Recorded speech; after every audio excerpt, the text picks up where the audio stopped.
Hello, xin chào các bạn đã quay trở lại với review 5 phút. Ở cuối tập trước, Tần Mục cùng các thành viên trong tiểu đội của mình đã giả danh đệ tử Hồng Sơn Phái, theo chân thống lĩnh Lâm Định tiến vào Thiên Ba Thành. Tại đây, hắn chạm mặt Long Kiều Nam của Ngự Long Môn. Ngay khi vừa gặp, Long Kiều Nam đã ngờ ngợ nhận ra Tần Mục là kẻ sống sót duy nhất sau vụ thảm sát trên sông trước đó. Tên ái nam ái nữ này lẩm bẩm nói, người này hình như đã gặp ở đâu rồi. Tuy nhiên, đầu Tần Mục nhảy số rất nhanh, hắn lập tức cúi đầu để che giấu, đồng thời bịa ra chuyện cần lập tế đàn gọi ma thần trợ chiến.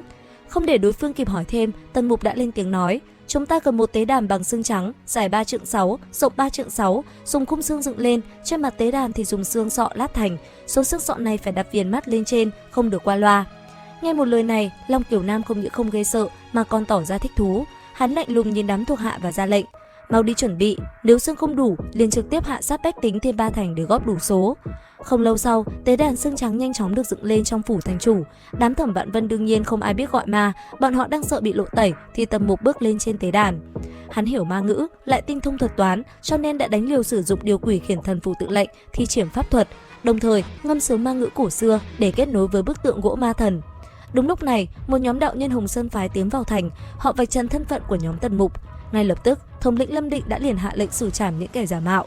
Thế nhưng, tại chính khoảnh khắc quân lính ập vào, ý thức của Tần Mục đã kết nối được với một thực thể kinh hoàng trong bóng tối. Chỉ thấy ba con mắt rực lửa mở ra từ hư không, âm thanh Đô Thiên Ma Vương vang vọng, tồn tại hèn mọn, người thức tỉnh ta, thức tỉnh Đô Thiên Ma Vương thống trị lãnh thổ Đô Thiên vô biên.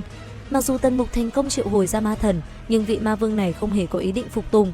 Hắn ngạo mạn tuyên bố, ngươi không có bất kỳ tư cách nào sai khiến Đô Thiên Ma Vương phải làm cái gì, ta muốn mượn ý thức của ngươi giáng lâm tòa thành này. Dứt lời, một luồng năng lượng tà ác rót xuống, bức tượng gỗ nứt toác, biến thành huyết nhục và lớn lên nhanh chóng.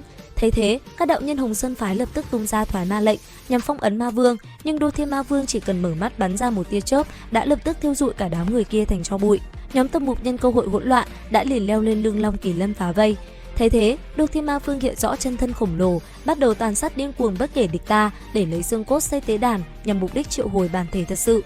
Thấy Thiên Ba Thành sắp bị hủy, Long Vương, cha của Long Kiều Nam, đã cưỡi dao long lao đến tấn công. Thế nhưng lão nhanh chóng bị Đô Thiên Ma Vương xé xác con dao long và đánh trọng thương chỉ trong một chiêu. Sau khi xử lý Long Vương, Đô Thiên Ma Vương gầm lên man dại, ta muốn dùng xương cốt của các ngươi để xây dựng một tế đàn to lớn, để chân thân ta đến đây, con dân Đô Thiên ta sẽ quân lâm thế giới này. Tiếng gầm của ma vương khiến quân lính trong thành sợ vỡ mật, uy lực lớn đến nỗi Long Kỳ Lân cũng bị đánh văng. Trong khoảnh khắc ấy, nhóm Tần Mục rơi xuống một khu rừng và bị lạc mất nhau. Tại khu rừng, Tần Mục vừa sơ cứu cho Hồ Linh Nhi thì quái vật chăn khổng lồ của Long Kiều Nam xuất hiện. Long Kiều Nam lúc này cũng bị thương nặng, quần áo rách nát, nhưng hắn đột ngột thi triển một tà thuật quái đản, đầu và mặt nứt ra, hắn lột bỏ lớp da đàn ông bên ngoài và để lộ ra thân thể một nữ nhân xinh đẹp, hoàn toàn lành lặn.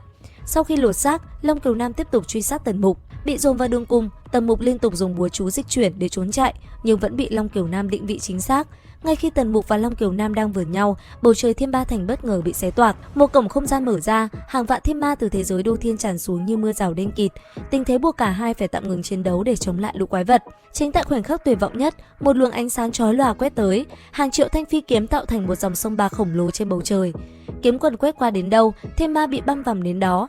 Thấy thế, Đô Thiên Ma Vương tức giận gầm lên và đẩy nhanh tốc độ triệu hồi chân thân. Bầu trời rung chuyển dữ dội, một bàn chân khổng lồ rực lửa từ thế giới khác đã bước sang, nung đỏ cả một vùng trời. Ngay sau đó, kiếm quân đổi hướng lao thẳng về phía thành Thiên Ba với quy mô khổng lồ. Đô Thiên Ma Vương lập tức dựng lên một tấm bình phong màu đen che kín bầu trời để đỡ đòn. Khoảnh khắc phi kiếm va chạm vào tấm bình phong, một tiếng nổ đinh tai nhức óc vang lên. Tần Mục và quân lính xung quanh đều bị chấn động mạnh. Ở bờ bên kia sông, tại quận Võ Định, quốc sư Duyên Kham và vệ quốc công đang quan sát trận chiến. Thấy cảnh tượng đó, vệ quốc công kinh ngạc thốt lên, quốc sư, bờ bên kia đã có một vị đại cao thủ đến rồi đấy. Quốc sư Duyên Kham điềm tĩnh đáp, vệ quốc công, người này đâu chỉ là đại cao thủ, thực lực của hắn cách ta không xa, thậm chí còn mạnh hơn ba lão quái vật vây công ta lúc trước một phần. Bên trong thành Thiên Ba, thân xác bằng gỗ của Đô Thiên Ma Vương bắt đầu vỡ vụn dưới sức ép của kiếm quần. Ngay lúc hắn ta đang dồn sức chống đỡ, quốc sư Duyên Kham bất ngờ xuất hiện từ bên kia sông, một đường kiếm quang tuyệt đẹp và thân ảo lóe lên. Đô Thiên Ma Vương chỉ kịp nhìn thấy vẻ đẹp của chiêu kiếm đó trước khi đầu hắn lìa khỏi cổ, ma vương ngã xuống, tấm bình phong tan vỡ. Hàng triệu phi kiếm lập tức thu lại vào các kiếm hoàn và bay gọn vào một chiếc dương gỗ bí ẩn đang lơ lửng. Tế đàn ngừng hoạt động, chân thân của ma vương bị ép rút về thế giới cũ. Tần Mục nhận ra chiếc dương gỗ quen thuộc, liền đuổi theo đến nơi nó rơi xuống. Tại đó, hắn gặp lại Câm Gia Gia, không giấu nổi phấn khích, hắn chạy tới ôm chầm lấy ông lão. Khi biết Câm Gia Gia lén trốn khỏi thôn để đi theo bảo vệ mình, Tầm Mục vừa định trách yêu thì Quốc sư Duyên Khang tiến đến bày tỏ sự thán phục về kiếm pháp của người Câm, dù biết đây không phải thần thông chính mà ông tu luyện. Đáp lại, người Câm mở chiếc dương gỗ ra, những kiếm hoàn bên trong bất ngờ hóa lỏng thành một dạng kim loại bạc chảy tràn lên người ông, thành bộ áo giáp đầy đủ phù văn trận pháp. Chưa dừng lại, dòng kim loại lỏng đó biến hóa khôn lường, từ một chiếc chuông lớn khắc hình dị thú hóa thành rồng bạc, rồi thành trường kiếm, tấm thuẫn khổng lồ và cuối cùng là một chiếc dù.